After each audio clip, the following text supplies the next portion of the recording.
Olá, telespectador. Seja bem-vindo ao canal Ministério Essência Cristã. Eu sou o pastor Wagner Antônio de Araújo. Esta é a série A Bíblia Fala. Hoje eu gostaria de repartir com vocês o texto que está em Amós, capítulo 8, versos 11 e 12. Assim está escrito na Bíblia, palavra de Deus. Eis que vem dias, diz o Senhor Deus, em que enviarei fome sobre a terra, não fome de pão, nem sede de água, mas de ouvir as palavras do Senhor. E irão errantes de um mar até outro mar, e do norte até o oriente. Correrão por toda a parte buscando a palavra do Senhor, mas não a acharão. Quem fala aqui é o profeta Amós. Amós viveu no Reino do Norte, um pouco antes de Isaías, 767 a 740 a.C., reinado de Jeroboão II. Ele pregava ao povo contra a idolatria e o sincretismo religioso. O que eles faziam? Adoravam bezerros de ouro. Além de adorar os bezerros de ouro, eles o faziam em nome de Jeová, quando Deus, na sua palavra, dizia que não era nem para fazerem estátuas ou qualquer objeto, nem para prestar cultos, nem para adorá-los, mas eles faziam tudo isto. E pecavam contra Deus porque também adoravam as entidades pagãs que havia ao redor. Amós proclamava a palavra de Deus com poder e com autoridade. Mas o povo o odiava porque ele pregava a verdade, porque pregava a palavra. Deus iria punir o reino do norte, este onde ele estava. Israel estava dividido em dois reinos, o reino do sul e o reino do norte. O reino do norte é onde ele estava, maior. Deus iria punir o reino do norte com a sua extinção dentro de pouco tempo. Mas ainda dava oportunidade para os profetas proclamarem para que o povo se arrependesse, para que o povo mudasse de vida. Porque assim como os ninivitas, no tempo em que Jonas proclamou a palavra para eles, dizendo que o juízo viria, como houve um grande arrependimento e uma comoção social e pessoal da parte das pessoas, Deus tirou aquele juízo, afastou o juízo deles. Assim também poderia acontecer que o reino do norte, poderia ser poupado desta tragédia e desta destruição se o povo se arrependesse. Mas o povo não queria se arrepender. Mantinha o seu coração petrificado, era uma pederneira.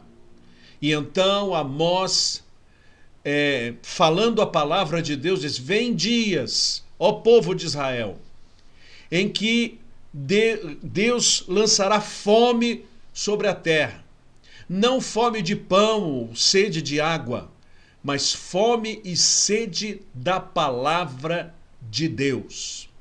E as pessoas estarão correndo de um lado para o outro procurando algum profeta, procurando algum pregador, procurando alguém que trouxesse uma mensagem para Israel, mas não encontrarão. Essa palavra serve para nós nos dias de hoje também. Dias atrás recebi uma mensagem triste de uma pessoa que se mudou para uma cidade e foi procurar uma igreja para congregar. Havia uma meia dúzia de igrejas evangélicas naquela cidade. Ele foi em uma e a mensagem era sobre prosperidade. Nem se mencionou o nome de Jesus. Resolveu que lá ele não poderia ficar. Foi na outra, e chegando lá o barulho era tanto, a gritaria era tanta. E depois do barulho e da gritaria, o povo começou a rodopiar como que se estivesse numa religião afro-brasileira. Ele disse: aqui não é o meu lugar. Foi numa outra, e então as pessoas dançavam, gritavam e depois foram beber. Ele disse: isso aqui não é para mim. Foi numa outra, poucas pessoas, e no meio do culto as pessoas começaram a brigar, começaram a se agredir umas às outras por algum problema familiar. Ele também saiu de lá. E na outra, o pastor pregou que Jesus Cristo não é o único caminho, que há outros caminhos para a salvação. Então esta pessoa me escreveu dizendo: pastor, o que é que eu faço? Estou com sede da palavra, sede de Jesus, sede de congregar num bom lugar e não tenho opção. Há tantos que estão nestas circunstâncias, não apenas em pequeninas cidades, mas muitas vezes em sua cidade populosa, não encontram opção. A maioria das igrejas estão cedendo ao falso evangelho, e onde se vai, não se encontra mais um hino bíblico tradicional ou um hino da inódia cristã tradicional, e só se encontram as músicas comerciais e as músicas de movimentos. Não se encontra mais uma pregação onde se aponte que só as Escrituras, só a fé, só Jesus Cristo. Não se aponta mais isto. Outro dia, um púlpito de minha denominação estava falando sobre as belezas do carnaval. Onde já se viu uma coisa destas? E um outro púlpito estava falando a respeito da felicidade e da alegria, onde as pessoas podem celebrar bebendo à vontade, que Deus não se importa com estas coisas. E há muitos cristãos que não encontram um lugar onde de fato congregar, prestar culto e receber uma boa mensagem. Eu digo a vocês que estão nestas circunstâncias, tempos difíceis, porque há pastores também que não encontram uma igreja para pastorear porque estão lacrados. Não são mais motivo de desejo, porque o evangelho que pregam é um evangelho que hoje não agrega mais. Um evangelho onde aquele texto que diz que nós não devemos nos amoldar a este mundo, não tomar a forma do mundo, não se pode mais proclamar, não se pode mais pregar. Quando se fala que o culto é em espírito e verdade, perdeu-se este referencial, e hoje o culto não passa de uma estética para agradar a congregação e agradar também as redes sociais. Hoje se busca um número gigantesco de membros e depois se fatia a igreja nos famosos PGs, PGMs, ou seja lá o nome que quiserem dar, para jogar a responsabilidade do verdadeiro cristianismo e pastoreio para os lares das pessoas. E muitas dessas pessoas não suportam mais ficar a carregar grupos em suas casas ao longo de anos. Não são capazes mais de ficar com as suas casas como se fossem mini templos, porque esse não é o propósito. No Novo Testamento, as igrejas se reuniam nos lares das pessoas porque não havia templos. E depois, quando os templos foram construídos, a igreja precisa ir para congregar e ouvir a palavra, adorar a Deus. Mas hoje o propósito é fazer grandes salões, esses salões parecidos com estúdios de gravação de televisão, pintados de preto, para fazer um grande programa e encontrar grande engajamento na internet e fazer com que aquilo renda público, dinheiro e poder político. Porque quando estas igrejas se transformam em congregações de milhares de pessoas, elas têm dinheiro, e quando tem bastante dinheiro, o poder político as procura, porque ali pode se tornar um reduto para eleger um vereador, eleger um deputado, eleger um senador, e então nós acabamos secularizando o evangelho.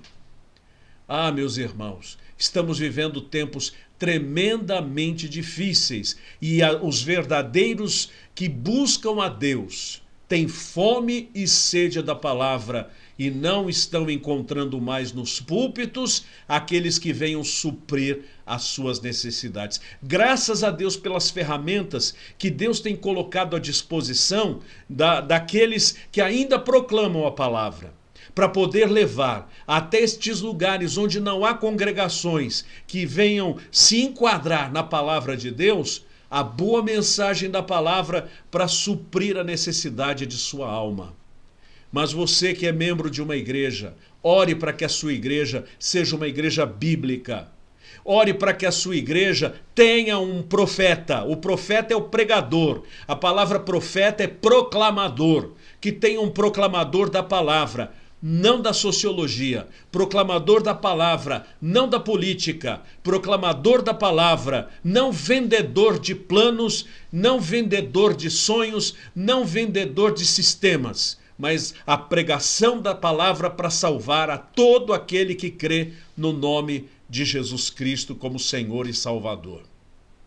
Fome e sede da palavra. Se estamos assim hoje, imagina mais tarde, conforme estas coisas começarem a crescer mais e mais, e o verdadeiro evangelho for apenas uma página num livro esquecido numa biblioteca antiga. Porque os referenciais, aqueles que eram modelos de vida cristã, estão indo embora, estão partindo. E o que está sobrando nunca conviveu com o evangelho verdadeiro. Graças a Deus existem boas exceções. E talvez eu esteja falando com quem vive numa boa igreja e que é uma exceção. Uma pessoa que vive a palavra, mas são poucos. É hora de voltarmos às páginas da palavra e fazermos o movimento de continuarmos a ouvir a mensagem, mesmo que à distância, porque haverá tempo, como houve em Israel, em que eles tiveram vontade de ouvir um profeta, mas Deus havia recolhido os profetas. E no nosso mundo haverá um tempo em que esse sistema do falso evangelho se esgotará. E então vão desejar ouvir a boa palavra e não vão encontrar mais quem pregue, porque permearam o mundo desta e agora já não há mais quem saiba como era de fato a palavra de Deus. Tempos difíceis, mas mantenha-se fiel, mantenha-se guardado na palavra de Deus. Tenho lutado aqui por este canal, que não foi feito para tornar o canal famoso nem monetizado. Não foi feito para proclamar um nome ou transformar num grande evento, não. Este é um canal para levar o Evangelho de Cristo, para levar a mensagem de Deus. E se este canal tem sido útil na sua vida, bendito seja o nome de Deus por esta grande dádiva. Seja você também um porta-voz da boa palavra de Deus para sua família, os seus vizinhos e, quiçá, até na sua igreja, para que ainda ouçam a boa palavra do Senhor. Vamos orar. Santo Deus e eterno Pai Celestial, a Bíblia fala, e ela fala que haverá um tempo onde as pessoas terão fome e sede da palavra. Que, ó Deus querido, Tu sejas o nosso supridor, porque Jesus é a nossa água da vida e é o nosso pão da vida também. Ajuda, Senhor, que pastores e igrejas se despertem para voltar ao velho evangelho, ao evangelho da Bíblia, não este evangelho esquisito e estranho que está permeando o mundo cristão e transformando a igreja num clube religioso secular. Tenha misericórdia. Eu te agradeço em nome de Jesus Cristo. Amém. Obrigado, telespectador, por vir aqui ouvir a mensagem da palavra de Deus. Você não vai encontrar outra coisa aqui. É a palavra de Deus. Isso aqui não é canal de entretenimento, isso aqui não é canal de receita de bolo, isso aqui não é canal de discutir teologia, de saber quantos fios de cabelo havia na cabeça de Arão ou na barba de Arão. Não. Aqui é para pregar a verdade, para que vidas sejam salvas e salvos sejam santificados.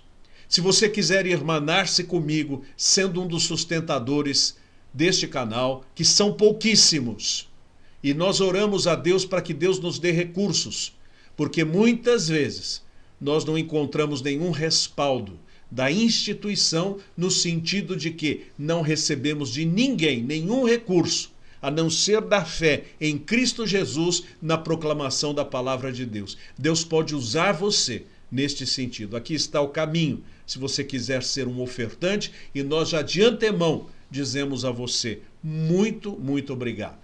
Veja as sugestões em volta e não perca a nossa próxima mensagem, se Deus assim o permitir. Tchau!